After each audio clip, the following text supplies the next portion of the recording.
আজকে রেসিপি সেটা হলো ব্রকলি। তো কেমন করে বানিয়েছি একটু দেখে নাও। নমস্কার, আমি ইন্দ্রাণী। আজকে চলে এলাম নতুন রেসিপি, সেটা হলো ব্রকলি।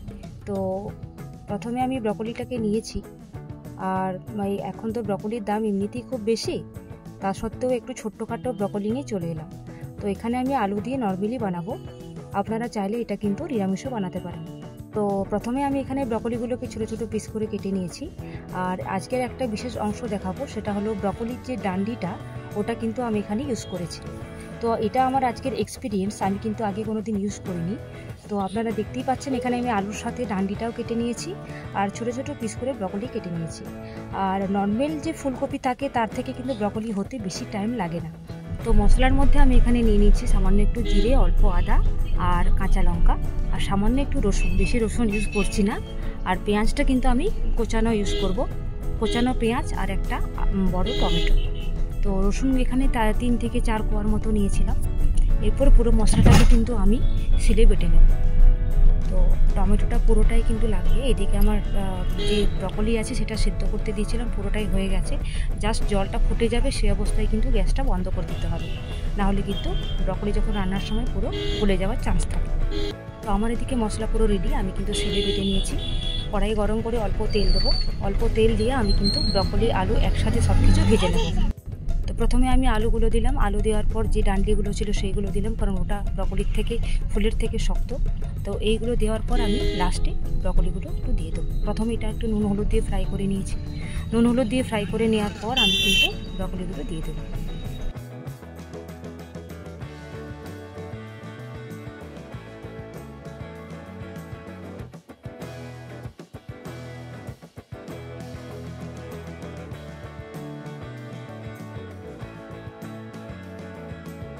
তো আমার এখানে ভাজা হয়ে গেছে। এরপর কড়াইয়ে আবার তেল গরম করে তার মধ্যে আমি কিন্তু ফোড়নে জিরে দিয়ে দিলাম, আর সামান্য একটা ছোট্ট তেজপাতা, শুকনো লঙ্কা ফোড়ন। তারপর আমি দিয়ে দিলাম যে কোচানো পেঁয়াজ ছিল সেটা। আমি পুরো পেঁয়াজটা লাগিনি, আধা পেঁয়াজ দিয়েছি। তারপর টমেটো দিয়ে একটু সামান্য নুন দিয়ে হালকা ফ্রাই করে নিতে হবে। হালকা ফ্রাই করে নেওয়ার পর আমি আবার মশলাটা যোগ করে দিলাম। মশলা দেওয়ার পর আমি কিন্তু প্রথমে ধনে গুঁড়ো দিইনি, ধনে গুঁড়ো দিলাম। এরপর মশলার থেকে তেল বেরোনো না পর্যন্ত ভালো করে কষিয়ে নিতে হবে। তারপর ভাজা যে ব্রকলি আর আলু আর ডান্ডিগুলো ছিল সেগুলো আমি ভালো করে মিশিয়ে নেব।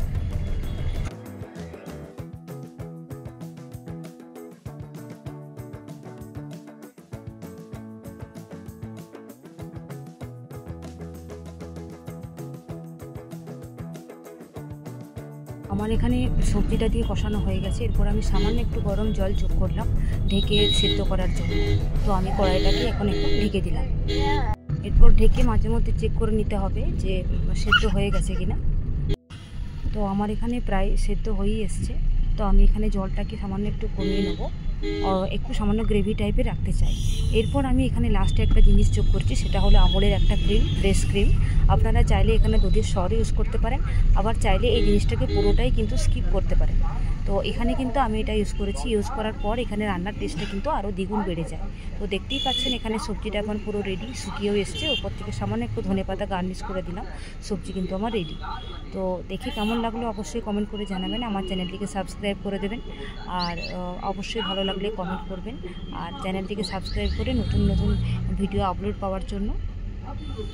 তো আমার রান্নাটা এখানেই কমপ্লিট। গরম গরম ভাতের সঙ্গে পরোটা, রুটি, পরোটা সবার সাথেই জমে যাবে। গরম গরম পরিবেশন করুন, অবশ্যই ভালো লাগবে। আর যেমন রান্নাটি কেমন হয়েছে আমাকে কমেন্ট করে জানাবেন, আর আপনারাও কেমন করে বানান সেটাও আমাকে জানাবেন। চ্যানেলটিকে সাবস্ক্রাইব করবেন, পাশে থাকবেন। অসংখ্য ধন্যবাদ।